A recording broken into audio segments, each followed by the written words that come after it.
जगदीप धनखड़ उपराष्ट्रपति पदर इस्तीफा देवा परे यथाशीघ्र तांको उत्तराधिकारी चयन पर निर्वाचन हेबो। संविधान धारा 68 उपधारा 2 अनुसार मृत्यु इस्तीफा अपसारण किंबा अन्य कोनोसी कारणर उपराष्ट्रपति पद खाली हेबा परे से पदवी पूरण पर यथाशीघ्र निर्वाचन हेबा जरूरी।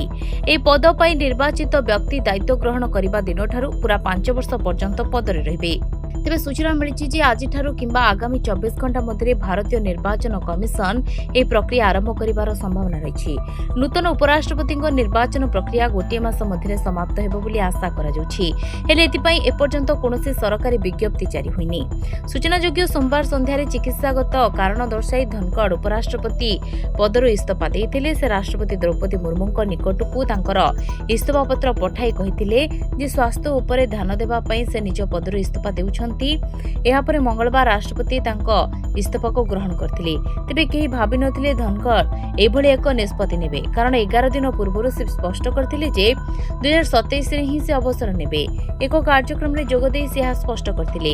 हेले 11 दिन परे एभଳି कोन घटिला जहा तांको एते बड़ निष्पत्ति नेबाकू बाध्य कला।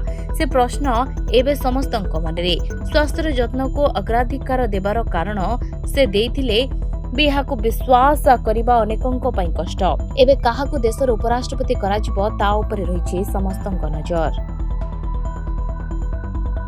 Bureau report Dinalipi live.